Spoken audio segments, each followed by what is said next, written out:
Do you play better in front of your dad? Hell yeah, man.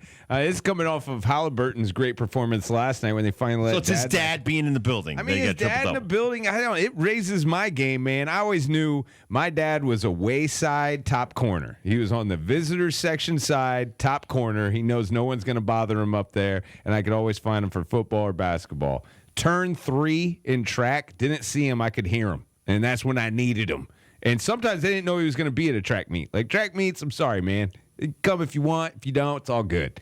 And then all of a sudden, I'm turning around 3, running a 400, and I hear, get it! Like, I know who that is, and I will. Oh.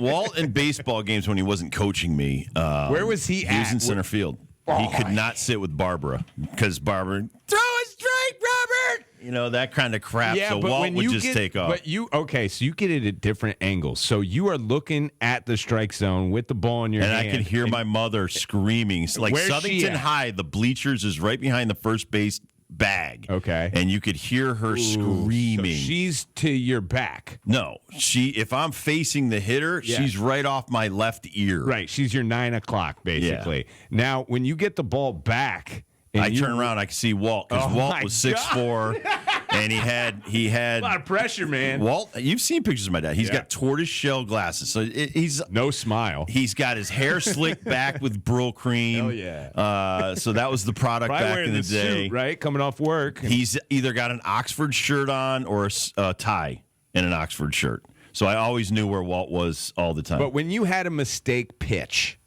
could you look out there? I've told you the story. My parents make me walk home. Now, Southington High was 2 to 3 miles from my house. My junior high was probably 4 miles, but across town over by Meriden, it's called Rec Park. I lost an all-star game. My dad was my coach. It was probably 6-7 mile walk home in the dark. I hate the dark. I've hated the dark since that, but it always was like, I'll never forget, don't let the 3-4-5 guy beat you. That was the lesson. That was the lesson that I learned. So did you pitch better when they weren't in the house? No, I pitched great with Walt there because he was my coach until I was 15. Right. So from 8 to 15, I had him. But he was hard on me.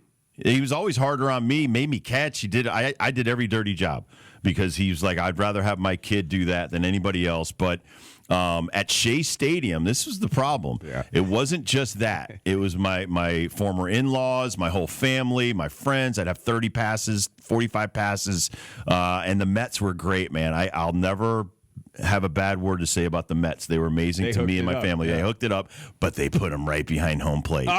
They knew what they were doing. They knew exactly what they were doing. Put the damn Dibbles there. Dibble will blow the save, and everybody will be happy. And they did it to me every time for 8 years. I love that. Every time we played the Mets for 8 years. I love that. I don't it was know. Unbelievable.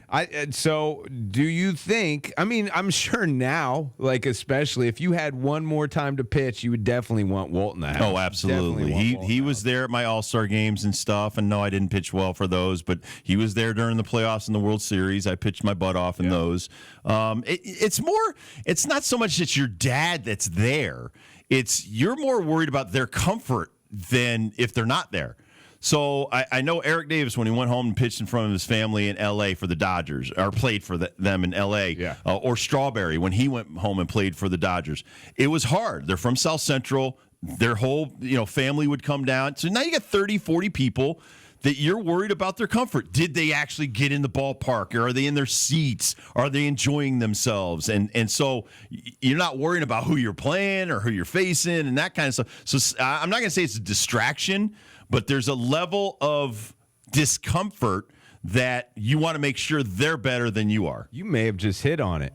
Halliburton's dad in the building, check. In the suite, check. Yeah, total Can't get comfort. in trouble. I know where Absolutely. he's at. Some security guards watching him up there. He can scream all he wants. Hell, if Giannis is in the booth next to him, it's fine. You know what I was it's all thinking? good. So I know your Pacer fans are nothing like the Knicks fans. So No. you're not going to have I don't know if there's celebrity Pacer fans that go into Pat Madison Square Garden. McAfee was there. All right, Our boy McAfee's- Dokovich. they- Does that, okay, or neither Dokic, one of does that count? neither one of those guys is afraid for their safety. But Ben Stiller, Shamalot, some of Good these point. nerds, Yeah. Spike Lee's probably got some bodyguards. I give them credit, man. 99.9% of yellow T-shirts and 5 Knick fans down on the court, and they're just popping off and stuff like that. What about after the game?